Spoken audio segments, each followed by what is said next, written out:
Hi, welcome to Neighborhood Family Practice. I'm Ann Reichsman, and I'm going to talk about the beginnings of Neighborhood Family Practice. Neighborhood Family Practice was actually the brainchild of a woman named Barbara Tepin. Barbara and I were residents at Metro Health, and she had the brilliant idea that the near west side of Cleveland needed better health care for its residents. So she got together a group of activists on the near west side. These are people who were the leaders in the community, people who worked for some of the agencies that reached a helping hand out to members of the community. And these people got together with Barbara, and I joined them for the very first meeting. And they put together Neighborhood Family Practice over the course of about a year. And in 1980, Neighborhood Family Practice opened with the help of a lot of the local foundations. The federal government provided salaries for Barbara, who was the only physician at that time. And then when I joined, my salary was also covered. But other than that, the money that we ran on was what the patients paid us, what the insurance companies paid us, and then the money that we were able to get from some of the foundations. Cleveland Foundation, Lutheran Hospital joined with that. We got money from St. Luke's Foundation, Deaconess Foundation, and Mount Sinai Foundation. And that was very helpful because, to have a startup that was a medical office, there needed to be a lot of equipment and a lot of renovations made to the building that we initially operated. So at the beginning, Neighborhood Family Practice was really a shoestring operation. We were not a community health center. We were a nonprofit private practice, which is kind of a very unusual way to set up a practice. And we did have a board. Many of the people that were helping to set up Neighborhood Family Practice either became board members or helped recruit board members. And it really was difficult to keep the place running. We were very much underfunded, but we persisted through all the difficulties.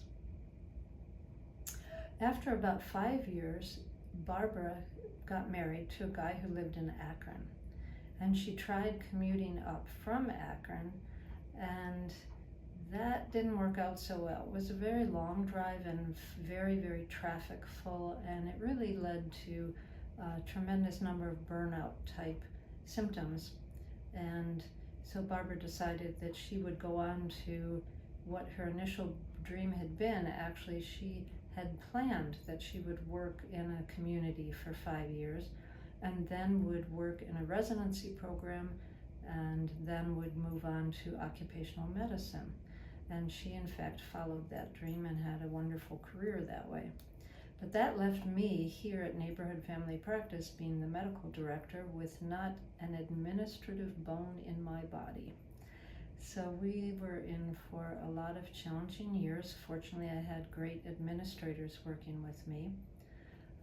And after a lot of ups and downs and financial crises, for example, there were times when we had to find out which people who worked with us could afford to not get a paycheck, but to delay a paycheck for a week or two until we had enough money in the bank to pay everyone.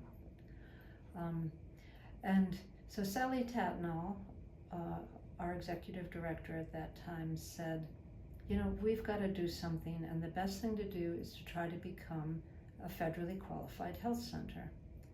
And everybody that we spoke to said, that isn't going to work. And I thought it wasn't going to work because there were already 2 federally qualified health centers in Cleveland, and we just didn't think that the federal government was going to fund a 3rd one. In fact, what they did was they funded Neighborhood Family Practice as a federally qualified health center look-alike. So that meant that we got better payment from Medicaid and Medicare. What they call it is fair payment. because Medicaid and Medicare can often be underpayers for people in private practice. But we ended up with fair payment, and that really helped us keep ends together and keep us afloat for quite a few years, until eventually we became a full federally qualified health center, which meant that we got to have a grant from the federal government to provide enabling services. So those services include transportation and interpretation and anything that removes barriers to care for patients in our area. As an FQHC, we also qualified for money for different expansions. Of course, we had to apply for this money and prove that the money would be well used. And so under our next Chief Executive Officer, Gene Polster, we were able to expand to different offices and new programs. And although there were moments when the budget was kind of thin, we were always making ends meet. We again have gotten a lot of help from foundations. Working at NFP is a commitment. When you work at NFP, we ask you to always do your best with the person who you're interacting with. And what that means is that you have to juggle different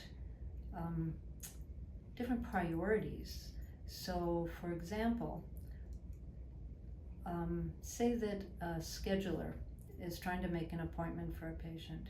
Well, for the sake of continuity of care, we want our patients to be seeing their provider as much as possible. But on the other hand, we want to make sure that the care is timely and that they're not waiting a long time to see a provider. So the scheduler needs to kind of juggle what is the most important priority for this particular appointment. When it comes to people in finance and billing, those people have to be working hard to collect every bit of money that we're owed, and yet on the other hand, they have to be sensitive to the fact that some people can't pay and need to be referred for financial assistance. When it comes to providers, we want providers to be able to work and see patients as many hours a week as they can, but on the other hand, we know that at federally qualified health centers, very often the providers get burned out.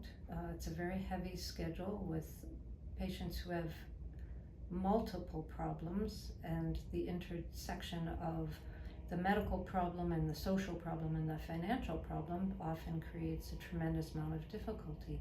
And so providers in the past have had the experience of getting very burned out, and then the next thing we know, they've moved out to the suburbs. We don't want that happening to our providers. These kinds of decisions affect everybody who works at neighborhood family practice, no matter what your role is. And we know that it creates stress, and NFP is very alert to trying to help employees with stress, but the work is what needs to be done. I'm always uplifted by the way our new employees join in the spirit and the mission of NFP, and I hope you'll have a great time working here. Thank you.